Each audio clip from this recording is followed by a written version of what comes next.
Thanks to T11 for again being a good sport and agreeing to join me on another live stream. It feels like we've done more than two, but we've really only done two. We kind of did three, but we failed at the first one. So, It's like a Discord study group. right, right. Um, so yeah, we are going to talk Backed Protocol, which is something I and some others have been working on for a number of months and is now out to be audited on Code for Arena and hopefully going live on mainnet soon. Um, I will pull up the Code for Arena. You can see it here. This is us. Um, so T11 and I kind of talked about what would be the best format, and I think we kind of agreed that maybe I can just walk through it first of all, and then T11 can sort of ask questions as we go. People can put questions in the chat if you already have questions. This is the Pawn Shop rebrand. That is right. It was formerly known as NFT Pawn Shop. NFT Pawn Shop is dead. Long live NFT Pawn Shop. If you go to Twitter/NFT Pawn Shop, you will hit a little Easter egg there. But yes, it's now called Backed Protocol. Yeah, so feel free to add questions to the chat, and otherwise we'll kind of get going.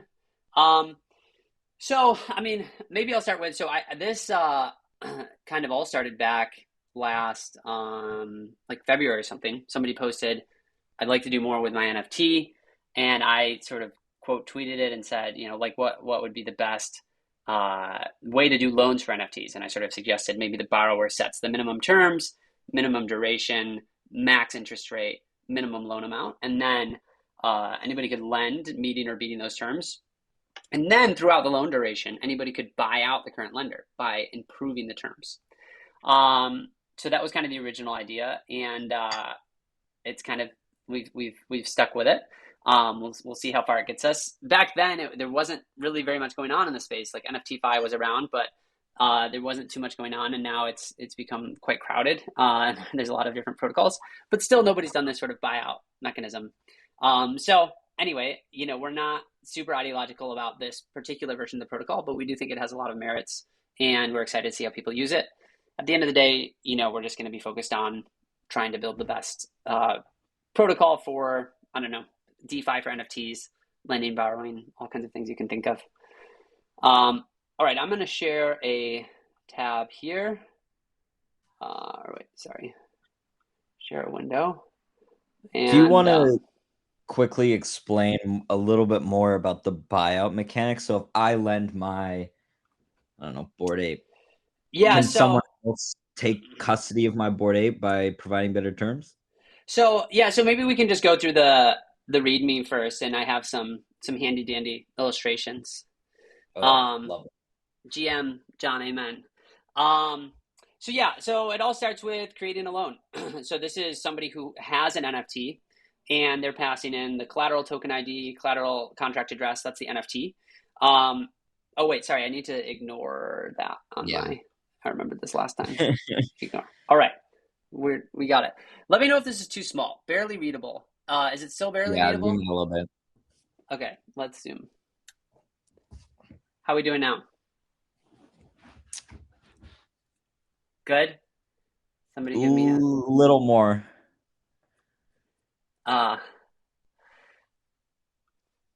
Let's see. Wow.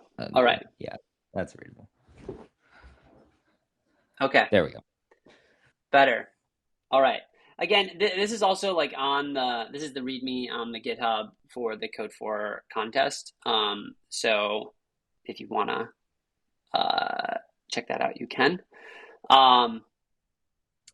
But yeah, so hopefully this is good enough. So basically, I, as an NFT holder, I pass in the collateral token ID, collateral contract address, the max per second. Oops, that's we used to do this per second. That's supposed to say per annum.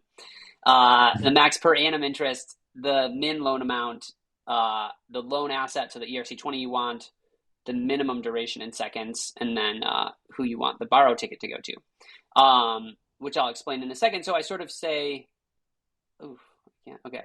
So the first step, the three things that happen here. So the NFT is transferred from the NFT holder to this loan facilitator contract. And then the loan terms are saved, and a borrow ticket is minted to this borrower or this would-be borrower at this point. They're like proposing a loan. And so the way the protocol works is rather than having control flows on like a specific address, like this person is the borrower, it does control flows on the owner of that borrow ticket. So, for example, if I don't have a lender yet and I want to close my loan, cancel it, it's only the holder of the borrow ticket that can come back and close that loan and get that NFT out. So if I send it to my friend, they are the one that can do that now. And when the loan is lent to, the funds go straight to the borrow ticket holder. So again, it's very important, these tickets, and it allows for sort of an additional layer of composability where you could sort of like sell your position in this arrangement, for example. NFT, all the access controls. Exactly. NFTs all the way down. Any questions on the create loan, the loan setup here? You said something about anim. What's anim? Oh, annum, like year per annual interest annual per annum, ANUM. Yeah, we switched to per annum interest. We used to have per second, but because that's how everybody does it. But very few contracts actually have user specified interest. It's sort of dynamic, and so per second can kind of make sense, or per block if you're compound. I did per block originally, and then per second, and then now we do annual because the users on the website enter annual interest, and we had this weird UX where it was like you would enter annual interest and then we would convert it to a per second rate.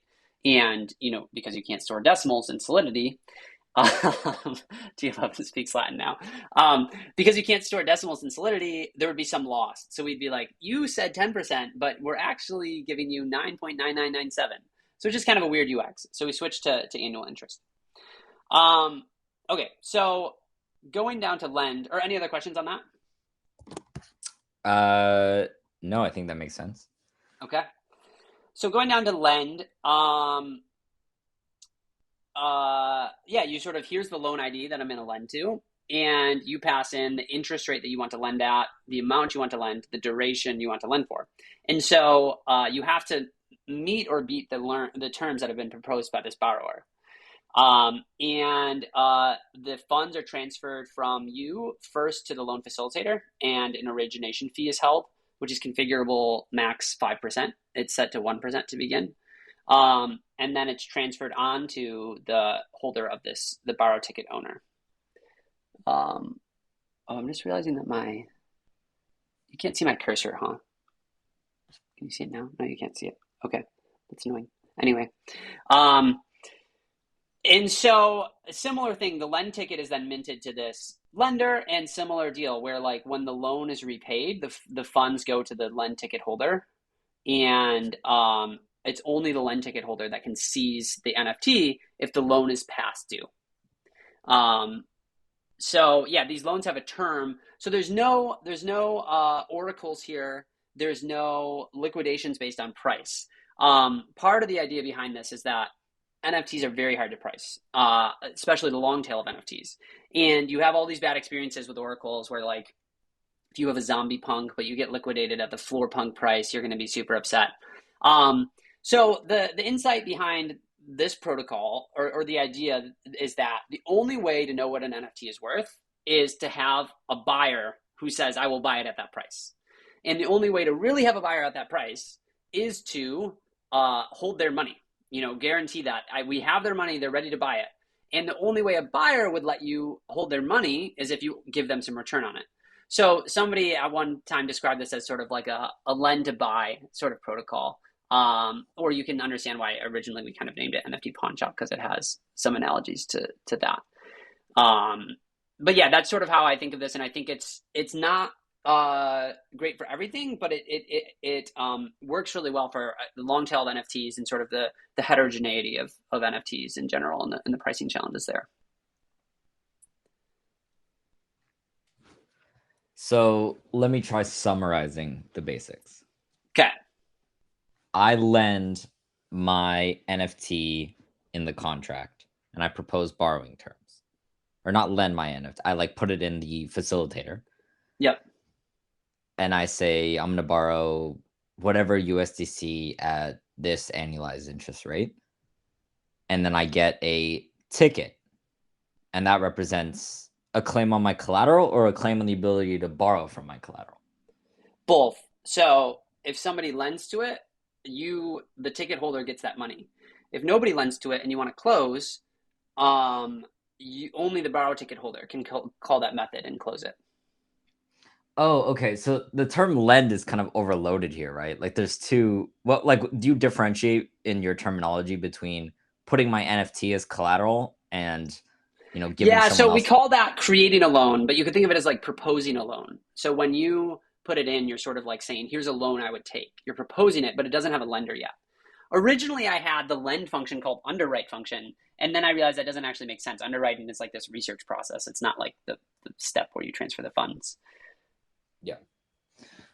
Oh, I see. So what do you think do you think, so the kind of discovery process between the lender and, I'm going to call them the borrower, but the borrower is really the person given the USDC. Or maybe I shouldn't do that. That'll be confusing. No, the The person borrower who gets is, sorry. the borrower gets the USDC. You hold a punk and you put it in, and you get a borrow ticket, and then I come to lend to it, and my money goes to you, and I get a lend ticket. Right. So the discovery between the person who proposes the loan and the person who fills it, that Yep. is done entirely on chain here, right? Like I would put my Bored Ape and then I'd wait to see if someone comes and lends to it. Like, do Yeah. you plan, like, what do you think are the advantages of that versus like an off chain order book? Yeah. And I see the questions in the chat here. We'll get to those. I think that wanted to again, like these are sort of like uh strong convictions loosely held. We think this is like a decent way to do it, and the market will tell us if it's good or not. But I think the problem with the back and forth, like the total back and forth, is just that it can be like really arduous of like, oh, like I want 1,000 ETH, or 1,000 USD in ETH. Oh, would you take Dogecoin instead? Like there's these totally open order books where you can just like propose any terms back and forth, and like lots Like of stripe. What do you say? like something like SudoSwap, right? Yeah, I actually haven't used SudoSwap as it currently exists, but NFT5 sort of has this, like you can create a bid offer with any ERC20 in any terms, and I think they're talking about doing a version 2 that has some of that changed, and I don't mean any hate to them. It seems like they're doing well and offering a service people like, but I think that we wanted to minimize the friction. So like, just tell us your minimum terms, and then a lender, there's no back and forth. You don't have to go back and check the website. If a lender wants to lend to it, they can do it right now. They know that those are your minimum terms, and you're going to agree to those. And so as soon as they want to lend, the loan is on. The loan is started. So trying to just really minimize the back and forth and the friction there. Right. So you kind of have instant settlement whenever someone wants to go take a loan. There's not a Yeah, and even like a plug-in contract that we've talked about is like lenders could pre-state interest to lend against an asset. So that would be sort of the other side, as opposed to proposing a loan from a borrower perspective. You could propose a loan from a lender perspective. We actually have the code for this. We're not auditing it right now, but so then when you come to the website, you connect your wallet and you can just see, oh, I can get loans right now if I just press this button, and sort of like an atomic transaction. This is But yeah. reminding me so much of work we were doing for Fuse V2 at Rari. We were Oh, trying really? to do a merged order book like that, where you kind of have both sides set their ideal terms and try to match them. That's pretty exciting to see that come in NFTs. Yeah. Yeah. So, yeah, and I think it'll make more sense as we get to the code. One question somebody asked: does each loan get fulfilled by one lender, or can multiple lenders collectively contribute to a single lend ticket? In this contract, it's one lender. You could add a contract on top of it, that's sort of like pooled people's money and lent to it and fractionalized it in some way. It'd actually be cool to like make it conform to like the party bid interface to have like a party lend, but I think it breaks some of their assumptions because the you can get bought out as the lender, and like managing that payout of all the shareholders is complicated. Um, but yeah, I think one of the main weaknesses of this design is just there's not like pooled liquidity, right? So one loan every loan is siloed in its liquidity, and so one loan doesn't really help another loan be any better. So that's a benefit and a drawback. Like the benefit is that you get really boutique pricing for very specialized NFTs. But yeah, the drawback is there's sort of no pool of liquidity. But yeah, we have a pretty active Discord and people developing stuff in there. And so if anybody's interested in working on any contracts to sort of layer stuff on top of it like that, would love to talk and help out with that.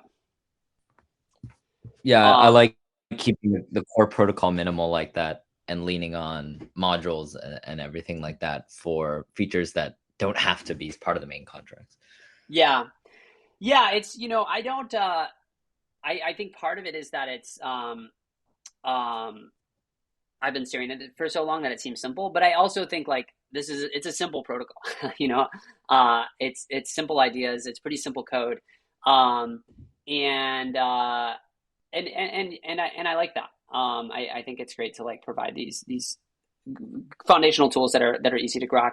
One point there that we could discuss now and maybe come back to that. Now that we're doing the Code for Arena audit, there's people. I'm sort of seeing the things come in, and one thing that people are asking about, which people have asked about before, is like should there be a max loan amount?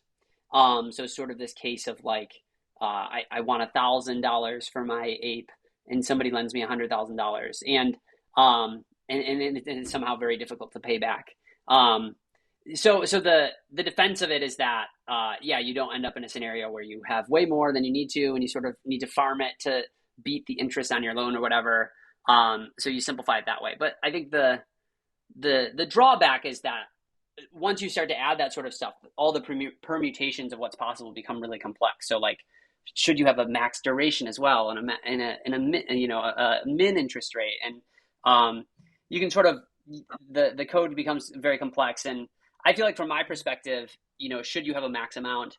If I'm like happy to get $1,000 for my ape, I'd probably be happy getting $100,000 for my ape. If somebody wants to give me way more than it's worth, if I'm farming it, most farming opportunities, aren't going to disappear $1,000 versus $100,000. But yeah, it's something that we were just discussing in the Discord today. So that feels like a good segue to discuss in depth the buyout feature, right? So can I try reiterating that back to you and you correct my mistakes? Well, yeah, I haven't even really said it yet, so you can. Oh yeah, I'll pull okay. up the diagram here. Let's do like reverse learning. I make up the topic and then you like fit it in. Right. Perfect. Okay.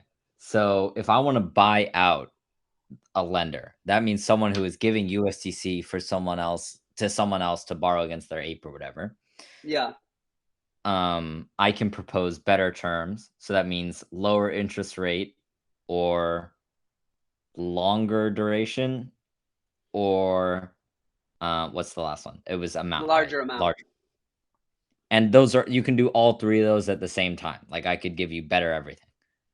Yep, but you only have to give better of one. You have to meet the other one, so you can't regress any term, but you only have to give better of one. And the contract has a configurable required improvement rate, which we have originally set to 10%. But it's configurable by the controller. Got it. So, and the reason someone would do this, why would someone want to give you better terms if they're not they don't get your ape, right? Like the ape still sits in the collateral contract.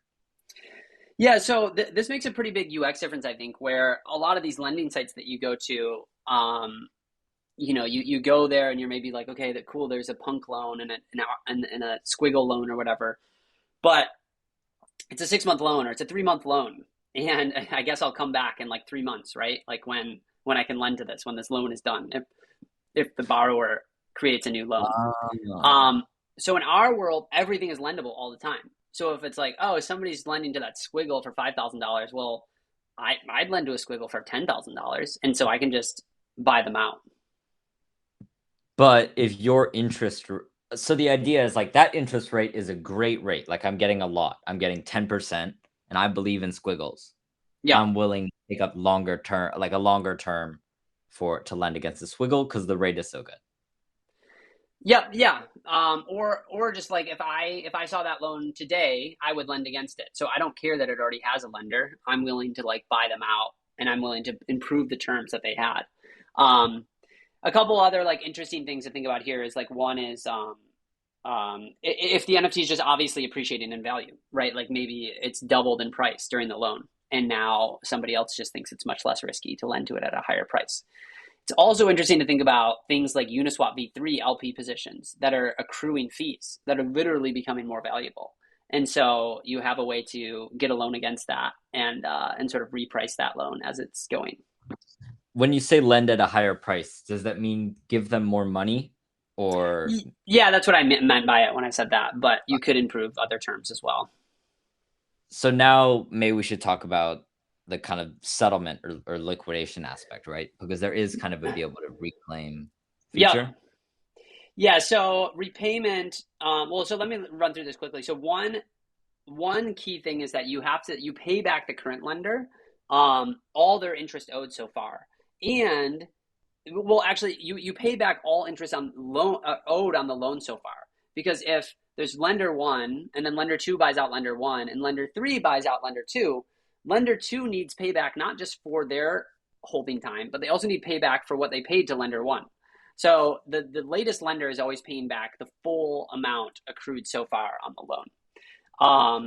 So you can sort of see these here, like the money first comes from this new buyout lender to the facilitator contract, and then we send some to the old lender, the old amount plus interest owed, and then we transfer if there's if the amount has increased, we transfer some to the borrow ticket holder. So this needs to be done whenever someone is buying out someone else's loan.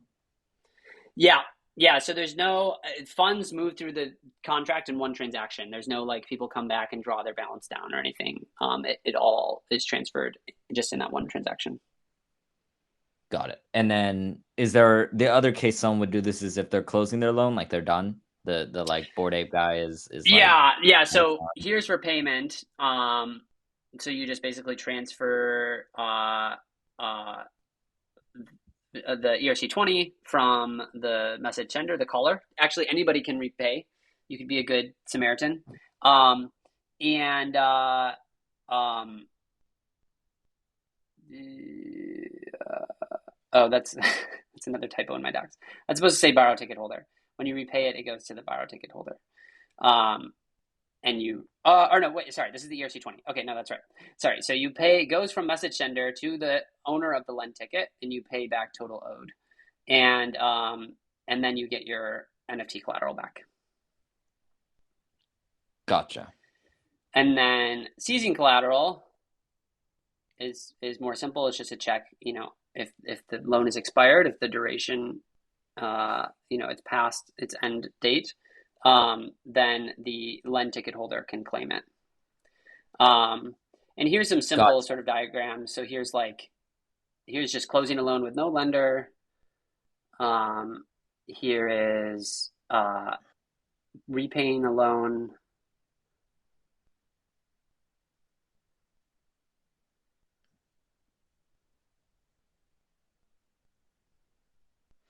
Loan interest is paid back at one time. So on the repayment and close of the loan, it's all paid back at once. There's no installments or anything. Interesting. Um, So that's where the price we talked about earlier, we kind of hinted at like if I wanted to offer a better price. And what that really means is I offer them more money. But in effect, because of the C stuff, it does mean a better price. It's because if they default, you're saying I'm willing to accept that this Bored Ape is equivalent to however many dollars I gave for it, I loaned out and I'm not getting back. That's where yeah, the kind of price setting comes in. yeah, So I remember like earlier you hinted about the like a max amount kind of thing. And you said that like if someone offered you had a loan originally for $1,000 and then someone offers you or not offers, they just buy out the other lender and gives $1 million. yeah. If the thing I was confused about there is it did sound realistic, right? Is that if someone does that, then what about the interest? Yeah. Yeah, I mean, I think it's not a frivolous concern. It's definitely, a design decision to be considered carefully, and would definitely be interested to hear in the chat and from you, if it sounds like something people would want.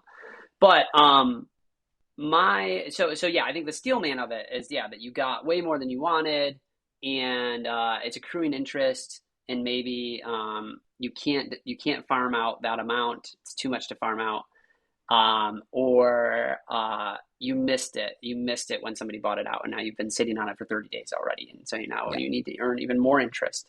Um, my case against it is that it's not so different from the first lend. Even in the first lend case, if you miss it, you're kind of screwed because if you forget to like pay attention, we have email notifications. You can sign up to get an email notification, like when you get bought out and when you get all these things, which is why we did that. But if if somebody lends and you don't realize, you're kind of in trouble anyway, even if you have a max amount. And if somebody's trying to make it insanely hard to repay the interest on your loan, they would have to put up so much principal that it seems like in most cases you would like, the joke's kind of on the lender, like, you gave me 10x more than this was worth to make it impossible for me to pay the interest, but now I just have 10x more than this is worth. um Right. so And yeah, that's sort of the two if sides I you see. didn't repay, if you never repaid that debt, then they just get stuck with your shitty Bored Ape and you have 10 million. Right, right, But the case I'm thinking about is like, it's my grandma, like when she right, died, she gave me this NFT and it's like a family heirloom, you shouldn't and you be just fucking loan sharked me. you shouldn't be pawning your grandma's family heirloom. um no, I mean, yeah, I, I think it's yeah, I think no, it reminds me of, I'm watching Ozark right now on Netflix. I don't know if you've ever seen that, but it's like this family gets roped in like a drug cartel and they're laundering money for it. okay. And they catch him like skimming off a little money from the operation and they put a gun to his head and they're like, you have to launder $50 million by like next month.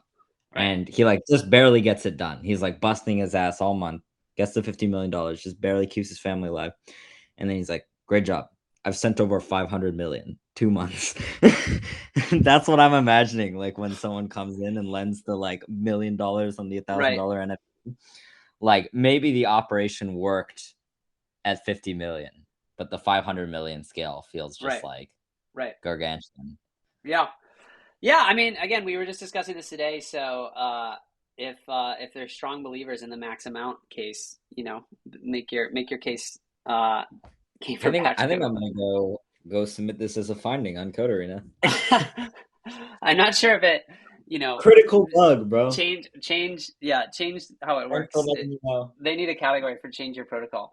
Um, Um, yeah, I mean, as well as I do, the resistance to like all the storage costs and the special checks that get added because of that, and if it's worth Yeah. the gas. But yeah, I don't know. Interesting discussion. Somebody's mad about the Ozark spoilers, so nice, nice work. I'm um, sorry. um, should we hop over to the code? Yes. Let's Right, do it. it's code time. Dun, dun, dun, dun. So first, we have these tickets, which are this is the base contract for the lend and borrow ticket. Um, has this NFT descriptor, has this on-chain art that let me try to pull up. Let's see. Can I? Oh, nice. Okay. Oh wait, let me show you guys. So Rinkby with backed. So on our website, this is the website. Works. You can use it now. Let us know what you think. Give you some NFTs for telling us your opinion. So we have this on-chain art that sort of describes your loan and has up-to-date info on your loan. And this is all. There's a lot of code to generate this. Um, so anyway, so that's what the descriptor is referring to. Um, token URI, and it has this mint function that's only for the loan facilitator contract.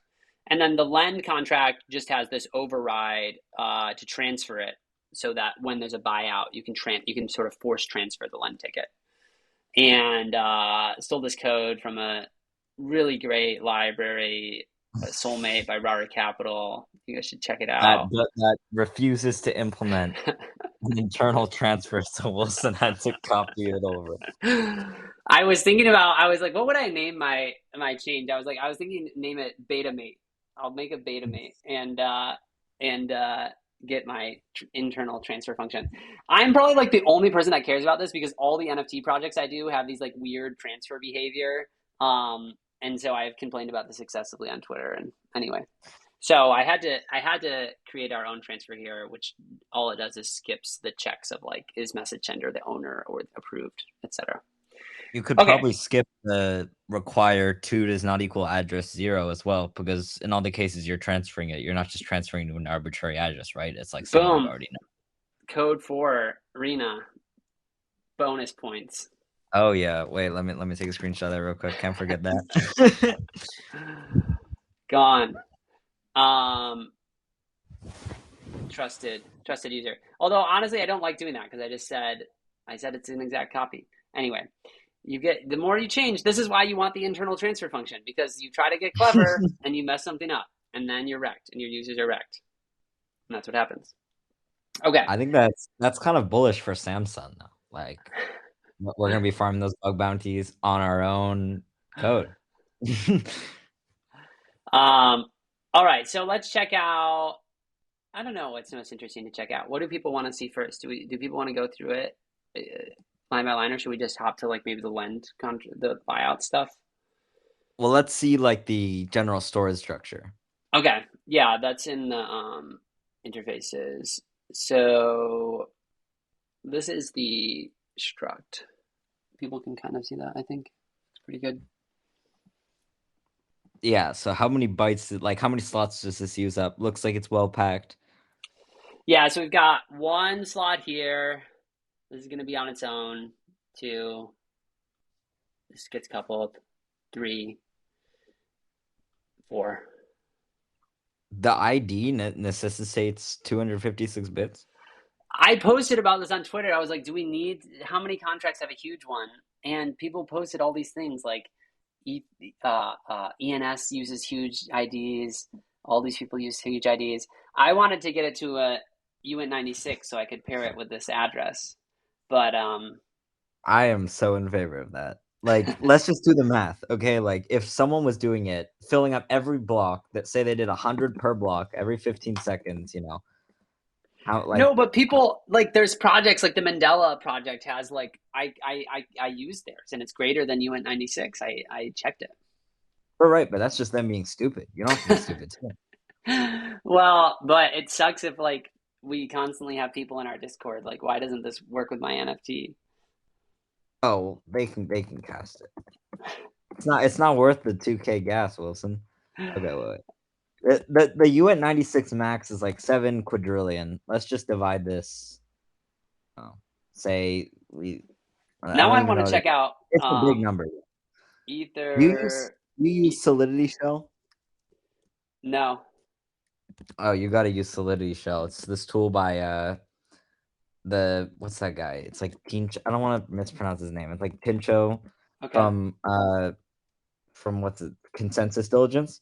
He's built like a little REPL for Oh, I Solidity. think I saw this once and just never got it set up, but I've Yeah, wanted I, a I REPL. always I always use it. The main thing I use it for is checking the maxes of different integer types. I just go in and I type like type uint64.max, and I like do a little math on it, make sure it's safe. No, but I'm saying you do you understand that this is the ID of the NFT that's being served as collateral? Oh, for other projects, it's not your own. Yeah. Yeah, I see. Oh, I thought you were just like doing a counter, and I was like, bro, no one's using to No. it. No. Well, do any of these projects use like are their IDs sequential or do they just like randomly get generated? If they're like randomly generated from a hash, maybe. Yeah, I mean I'd have to go back and look at all of them. People said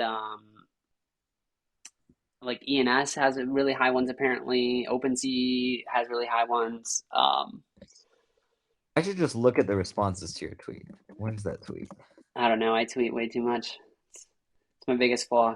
You're looking at me, dude. The thing is, the algorithm just hides your tweets. Um, Damn. Kang X Menace is on my side. Have to keep 256. It's Oh Kang and fucking me wait. versus T11. Where's the tweet, man? Look up just at Wilson Cusack huge. I said huge in the word. Okay, huge strength of big companies. Uh oh, too many. Oh, besides Mandala, any popular known that uses huge IDs? Need to store ID. Art Could blocks. somebody in the chat send the ENS? Let's find an ENS, or I guess we can just go to their OpenSea, right? Um, ENS. OpenSea.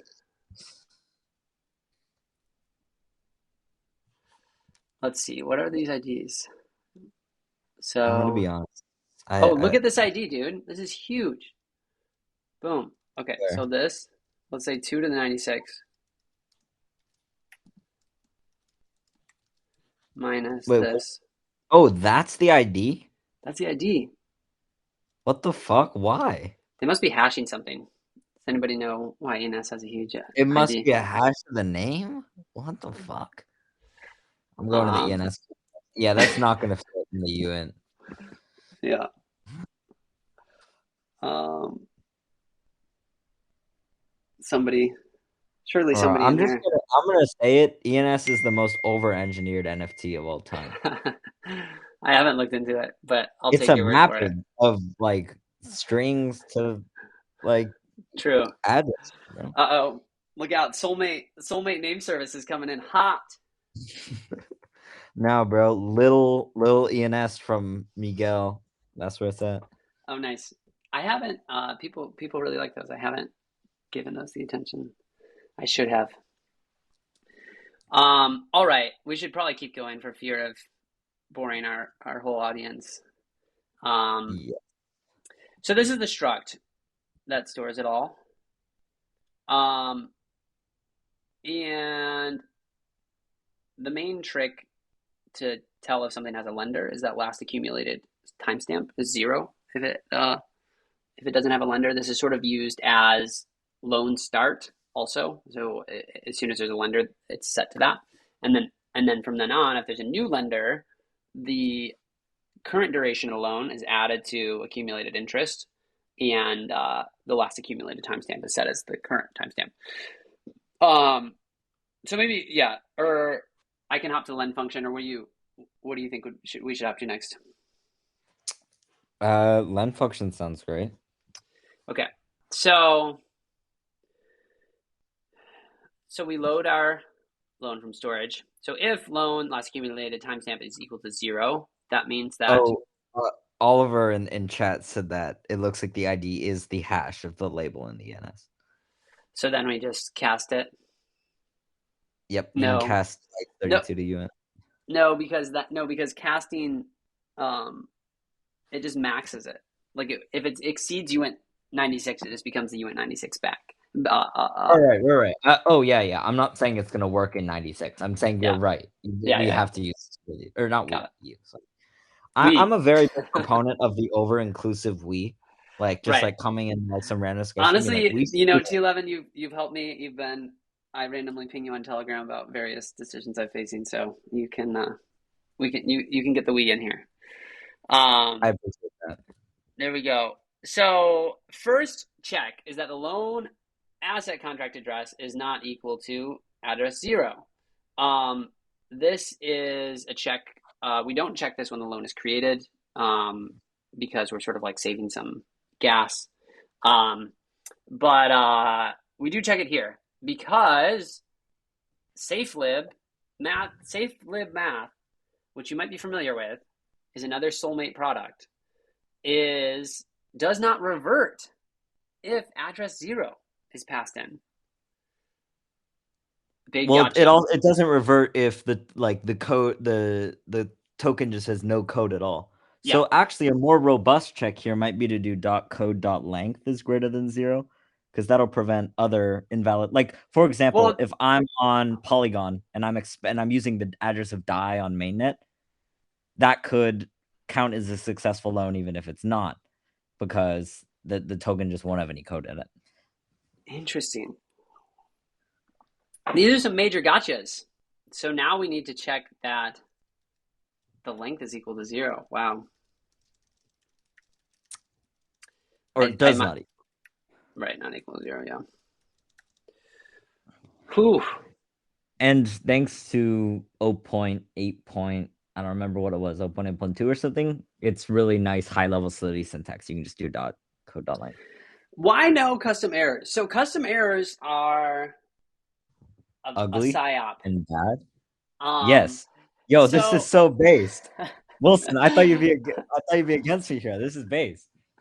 so like it doesn't save you any. It saves you gas on deploy to revert or do these custom errors, whatever. But it's after that the gas is the same. So why not give people these nice friendly errors that say which contract it comes from? If you're into working with my stuff and you see an error bubble up the stack, you know what contract it's from. Can have this unified naming convention. I've honestly not played with custom errors that much. I think there's some setup with it where you can like pass in, you can indicate like which value they had that was wrong. Am I wrong about that? No, you're right. They can have parameters. Yeah, so that's cool. That's cool. It's good feedback. It's cool. Um, Again, why full strings? It's just like I'm not trying to save money on deploying this. We're going to deploy it once, and it doesn't save gas after that. So The one part it is kind of nice for though is once you've hit that code size limit, you want to blow your brains out because you're like, yo, I have so much more functionality I could add. And custom errors do help with that. But you know what else helps with that? Short error messages or none at all. Like you don't need to make your code ugly for that. yeah. Anyway, I have plenty of bytecode to work with here, plenty of byte space to work with. Um, but yeah, so I think a lot of the optimizations people make there, they don't realize they're optimizing for deploy. And if you're not doing something that's going to be deployed a lot from a factory, it doesn't really matter that much. If you have the space for it. But again, custom errors, being able to pass in the parameters, that's cool. That's nice feedback. I just haven't hopped on that train yet. So we can't we save this to memory here because we're going to use it a bunch. Use it 1, 2, 3 times. Save ourselves some S loads. And then we make sure that this qualifies meeting or beating the terms. And then we update the amounts and we transfer the loan asset to the facilitator. And then we calculate the facilitator take and we transfer that on to the borrow ticket holder. And then we give this person their lend ticket. I went back and forth on this mint function here. I changed it several times. I had safe mint, I had mint, I had safe mint. I finally went back to mint because I looked at the Uniswap v3 periphery and they use mint, not safe mint. And I was like, you know what? If they can use mint, then I can use mint. You get the address zero checks in the base case. So I feel like if somebody's calling this, they kind of should know what they're doing. But I go back and forth on that. I support your choice. Thank you, sir. I actually left a couple of safe mints in the repay and close a safe transfer from of the collateral asset, and I'm thinking of just getting rid of those as well. All right, sorry, I won't hop down too far. Safe transfer from for ERC 721s. Yeah, the 721. Yeah. So some gas optimizations that are in here. So this, in both cases, if you're buying out, or if you're buying out, or if you're the first lender, you have to meet or beat the terms. So why not have this up here? Well, there's a few optimizations we can do. So this is the else case. This is a buyout. So first of all, we can get rid of this amount check because we want to track the amount increase anyway. We need that later for some other stuff. So we can just do the previous loan amount minus this amount, and this will underflow if it's less. And so we sort of get this check for free that the amount at least meets the previous amount. Then we have some stack variables here because I was running out of space. And so previous because 16, you can only have 16 variables in memory. Most people watching this probably know that. So we have our previous interest rate, and we're saving ourselves some S loads here because we use this a bunch in these calculations. And then previous duration. So here we do this at least meeting or beating these terms. And then we have this giant OR that's checking if one of the terms is improved by 1%. So is the amount larger? Is the duration seconds larger? We have a check that the previous interest rate, if the interest rate is already zero, we could prevent zero interest rate, but we don't. We do prevent zero duration and zero amount. And so that's why we don't have to check this here. But with any zero value parameter, you start to get weird behavior in the improvement because, right, like if the previous rate is zero, 0 times 0 greater than or equal to 0, you can buy out the loan without actually having to improve a term if it's already at 0. So that's why we stop. We say it can't already be 0. Can't rely on this term.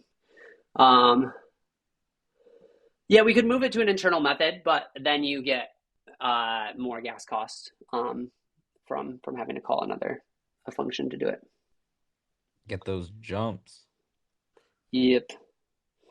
So then we have accumulated interest that checks how much interest is owed on this, and so this computes how much from this current period. So how long is this current period in seconds? And then we have the per annum interest rate, and we have to scale it up before we divide it to a per second rate because otherwise it might go to 0. And then once we do the computation, then we scale it back down. Wait, so what is the scalar you chose here? Would that be like 1,000? Yeah. So the scalar we chose is It's bit. 1,000. Well, not fully. It's BIP is 10,000, right?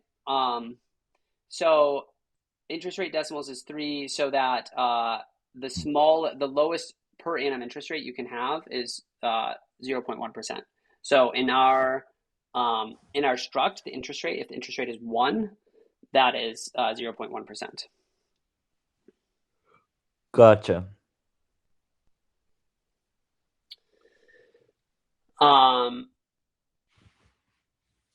Yeah, sorry. Well, I'm just realizing we have gone through time quickly here. So I can keep stepping through this stuff, but any particularly interesting things that people want to look at, comment or T11 can call out. If we don't get any comments, I'll just say, take me to what you think is the most interesting or the most optimized part of the code base that's like clever to you. I think I'm a simple guy. I don't think this is like that. I don't think there's that much that clever here. I spent a lot of time optimizing this stuff. So like, yeah, getting these things into memory, trying to skip any checks. Yeah, even this played around with like the different ways to check to see if it's exceeded the UN 128 max. And sort of settled on this. I have a more efficient way you can do. I can save you 3 gas on that require there. All right. I recently, it wasn't me actually. I got a PR to Soulmate to this. It was a very clever optimization. But so with requires, like the less than or equal to gets under the hood in the like compilation gets translated to basically is not greater than, right? So that's 2 operations. You need an is 0 and then a GT, a greater than. So you can save if you just use is less than, not less than or equal to. And you can just do slightly above the UN 128 max. So you just do +1. So it would be less than +1. Or if you want to be really fancy, you can do 1 left caret 128, which is just 1 more than the UN 128 max. Let's see. 1 Here, left caret 128. I think, yeah. Wait, it's also in Soulmate Safe Cast Lib if you just use that. What's it called? Safe what? Safe Cast Lib. It's under UGIS. Got it. Maybe I should just use the Safe Cast Lib. Well, now, I suppose we could apply that to all these less than or equal to, greater than or equal to. We'll be saving 3, 6, 9 dozens of gas. So bullish. This is the Right. competitive advantage, bro. Oh yeah. Oh yeah. We're out here. Um. Yeah. I mean, so yeah, sort of straightforward. Uh, Optimizations there. I don't think anything's too clever. I think there's a lot of code that supports just like the descriptors. In the libraries, you have like I don't know 9 files or something for all this stuff. So a lot of work on the NFTs there. It's actually how I like first learned to do NFTs. Um, was figuring out stuff for this, and then the NFT projects I did later were sort of a second thing. Um, I was able to do those because I had done it here. Um, Look at chat right now. I was 9 castles. I'm happy to lift you guys out of poverty. That's Boom. hero. Yeah, a lot of you guys are about to be priced out of this protocol, but I think after this call, back on the menu. Um, any no strong engagement from the chat on questions people had specific stuff. No strong takers on the put in a max loan amount. Makes Oh, me feel good. let's talk about interest accrual. So is that done like it's just a flat? Is it compounding? Is it It's just it's continuously? just it's just a flat. It's just no compounding. So you're just taking the second diff and converting the rate to seconds, and that's your interest owed. And so because the interest rate changes, we have to sort of accumulate the interest. Um, so every time it gets bought out, you update this accumulated interest that records how much has been accumulated to date. Um, so that later, when the borrower repays, they repay the proper full amount and not just like the amount times the most recent rate or something. Gotcha.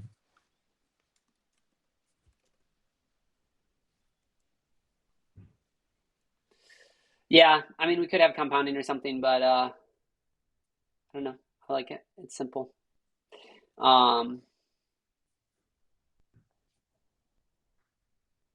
I added this. I wasn't sure the name of this, but it's sort of a convenience method. You can get the struct, or you can just get the loan info with all the fields, and you can choose which ones you want to save into memory. If there's time left, would love to see default seizure flow. Okay, sorry. Yeah, important stuff. So here's the C's. So first, we make sure that the lend ticket owner is the caller. Only the lend ticket owner can seize. And then we check to see that this block timestamp is greater than the loan duration plus the last accumulated timestamp. So this is important, right? So every time you buy out, the loan duration restarts. And we want that because otherwise this would be like botted like crazy, right? If you could just buy out the loan right before it expired, people would just buy it out and seize the collateral, and you would never be able to seize the collateral. So yeah, if it's a 2-year loan and it's 1 year in and you buy it out, 2 years starts over right then. Um, and then we mark the loan closed true, your check effect, and then we transfer the collateral NFT, and we emit seize collateral, and we emit close. Yep. So this is the only liquidation there is. It's just seizing the collateral. There's no price-based liquidation or something. It's all just based on the time. And yeah, I'll wait if there's any questions on that. Feel free to add them, and then I'll hop to repay and close. So what's the point of using compound statements? What are compound statements? I'm not sure what they're referring to there. If I buy out a 3-month loan that's expiring in 1 month, that now expires in 3 more months. Yes, that's right, King. Because we're trying to prevent that it has 1 second left and you buy out the person. It's sort of the premise is that you as a lender are okay with waiting the full duration that you're putting in. You're not okay waiting half the duration that you're putting in. Not Preston's not sure what you mean on compound statements. That feels like possibly, and like it does feel like obviously the 1 second is unfair, but is 3 months left in the loan fair if you were willing to offer them a much lower rate? Like I feel like potentially for a V2 or whatever could be an interesting mechanic to say, okay, like there's a certain point, like if you come in when there's less than 10% of the duration left, you can't. But if you're willing, but if half the loan is left, you come in offer lower terms. That feels fair to me. Yeah. Again, yeah, I can imagine a version where it works. I think that it's just like another thing to explain in the UI and explain to people using it of like, I mean, how many caveats do you have to add? Like you can get bought out, but if it's 50% done, then you can't get bought out and all of that. Yes. But yeah, again, not I've sort of like defended this version of it because it's like let's see how it shakes out. And we can update. But I'm willing to be convinced if there's strong cases. Checking out the chat. What if the borrower doesn't want to extend the loan? They just pay back and close in the 1 month where it would have expired. Yeah, that's fine. The borrower can pay back whenever. You're not limited when you can pay it back. So you just pay back the interest owed so far, which would be the same as if it had just had one lender, or depending on what loan term changed, could even be less. So yeah, If here's the someone repayment. So if someone comes in, offers you $1 trillion for 10 million years, and you're like, "Yo, fuck, I'm never gonna repay this back," you can just go and close it. Yeah, you could. Yeah, you could instantly go and close it. I might take the $1 trillion, but I mean, I guess if it's your grandma's heirloom, then yeah, you Oh could go yeah. and close it. Um, yeah, thanks for the questions. So yeah, interest. You calculate the interest owed. You see who is the lender currently, and then you transfer payment to that lender, interest owed plus the loan amount, and then you transfer the collateral ticket, the collateral token, sorry, to the borrow ticket holder. So if I had a loan, T11 could repay it for me and be a good citizen, but it would still go back to me if I held that borrow ticket.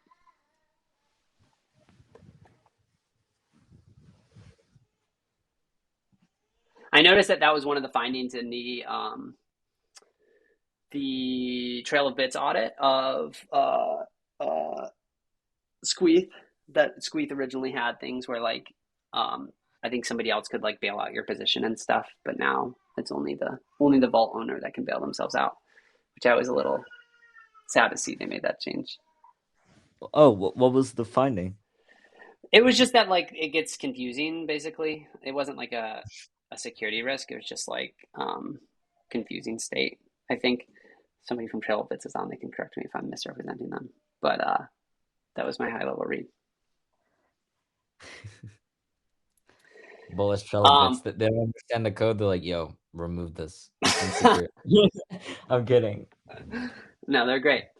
Um, all right. Well, we're at time. Thanks, T11 for doing this. Thanks everybody for hopping on. I'm on Twitter and Discord if you have any questions, further thoughts. I should drop in our Discord.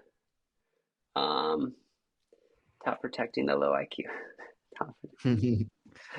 um, uh, all right. Yeah. Thanks everybody. Sorry, I'm trying to find I'm gonna find the backed channel. Fight people. Twitch chat. Here we go. Um, you have a proposition in the chat, T11 to be the father of, or Have the my baby parent of somebody's with big babies. money saliva. It's a tempting Send offer, me an but email at t11s@paradigm.xyz and I'll get back to you. oh man. Okay, well, I might have to cut that out of the recording, but it's good stuff.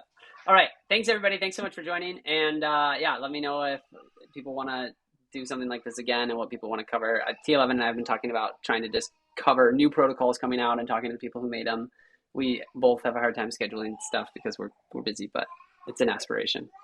How did the both of you go from intermediate Solidity dev to advanced? I am an intermediate Solidity dev, so I don't know the. I'm not advanced, but it's I don't know, staring at your own code a lot, reading other people's stuff. I think the biggest thing that like pays dividends is just if you're obsessed, if you just really like the space and you just want to read the new Yep, contracts that come out, then you just start to remember like interesting tidbits of like, oh, I saw Uniswap did this, I saw this team did this, and that seems to end up paying big dividends. for sure. There was like a night I think someone even tweeted about it where I started like 600 Solidity repos because I was just going through each and skimming them and seeing if there's anything weird in them. Like Yeah. if you find it cool, you'll pick it up. Yep. Agree. Tweak gas optimizations to level up. Yeah, it's a fun space.